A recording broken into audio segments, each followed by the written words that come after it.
ಹಾಸನ ಸಂಸದ ಪ್ರಜ್ವಲ್ ರೇವಣ್ಣ ಪೆನ್ಡ್ರೈವ್ ಪ್ರಕರಣವು ಕರ್ನಾಟಕದಲ್ಲಿ ಸಂಚಲನವನ್ನು ಸೃಷ್ಟಿಸಿದೆ. ಜೆಡಿಎಸ್ ಸಂಸದ ಸಾವಿರಾರು ಹೆಣ್ಣು ಮಕ್ಕಳ ಮೇಲಿನ ಲೈಂಗಿಕ ದೌರ್ಜನ್ಯ ಆರೋಪವನ್ನು ಎದುರಿಸ್ತಾ ಇದ್ದಾರೆ. ಸರ್ಕಾರ ಎಸ್ಐಟಿ ತನಿಖೆಗೆ ಆದೇಶಿಸಿದ ಬೆನ್ನಲ್ಲೇ ಸಂಸದರ ಈ ಪ್ರಕರಣದ ವಿವರ ಗೂಗಲ್ ವಿಕಿಪೀಡಿಯಾ ಸೇರಿದೆ.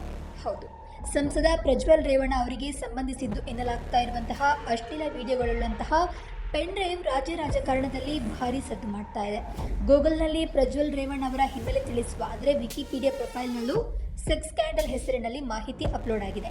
ಈ ಮೂಲಕ ಪೆನ್ ಡ್ರೈವ್ ಸಿಲುಕಿ ದೇಶ ಬಿಟ್ಟು ವಿದೇಶ ಅಂದರೆ ಜರ್ಮನಿ ಸೇರಿರುವಂತಹ ಪ್ರಜ್ವಲ್ ರೇವಣ್ಣ ಅವರ ಬಾಲ್ಯ, ಶಿಕ್ಷಣ, ರಾಜಕೀಯ ಪ್ರವೇಶ, ಕ್ಷೇತ್ರ, ರಾಜಕೀಯ ಪಕ್ಷ ಸೇರಿದಂತೆ ಇಡೀ ಅವರ ಇತಿಹಾಸ ತಿಳಿಸುವಂತಹ ಗೂಗಲ್ ವಿಕಿಪೀಡಿಯಾದಲ್ಲಿ ಅವರ ಅಶ್ಲೀಲ ವಿಡಿಯೋ ಜಾತಕ ಸಹ ಲಭ್ಯವಾಗಲಿದೆ.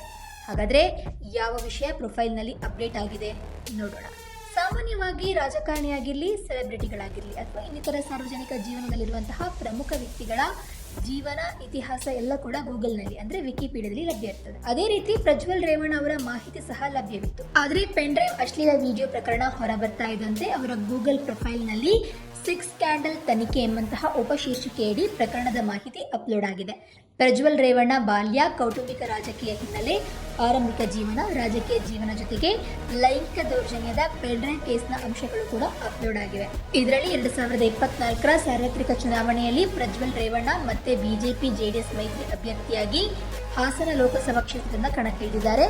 ಚುನಾವಣೆಯ ದಿನದಂದು ಅಂದರೆ ಏಪ್ರಿಲ್ 26 ಹಾಸನ ಜಿಲ್ಲೆಯಲ್ಲಿ ಪ್ರಜ್ವಲ್ ಸಂಬಂಧಿತ ಕೆಲವು ಅಶ್ಲೀಲ ವಿಡಿಯೋ ಫೋಟೋಗಳು ವ್ಯಾಪಕವಾಗಿ ಮುನ್ನೆಲೆಗೆ ಬಂತು. ಇದರ ಬೆನ್ನಲ್ಲೇ ಅನೇಕ ಮಹಿಳೆಯರನ್ನು ಒಳಗೊಂಡ ಸಾವಿರಾರು ಸೆಕ್ಸ್ ವಿಡಿಯೋಗಳನ್ನು ಪ್ರಜ್ವಲ್ ರೆಕಾರ್ಡ್ ಮಾಡಿದ್ದಾರೆ ಅಂತ ವರದಿಯಾಗಿದೆ. ಈ ವಿಷಯ ಚುನಾವಣೆಗೂ ಮೊದಲು ಸ್ವತಃ ಕ್ಷೇತ್ರದಲ್ಲಿ ಗಿರಕಿ ಹೊಡೆಯಿತು. ನಂತರ ರಾಜ್ಯವ್ಯಾಪಿ ವ್ಯಾಪಿಸ್ತಾ ಇದ್ದಂತೆ ಮಾಧ್ಯಮಗಳು ಇದನ್ನು ಲೈಂಗಿಕ ಹಗರಣ ಅಂತ ಕರೀಲಿಕ್ಕೆ ಪ್ರಾರಂಭಿಸಿದ್ವು.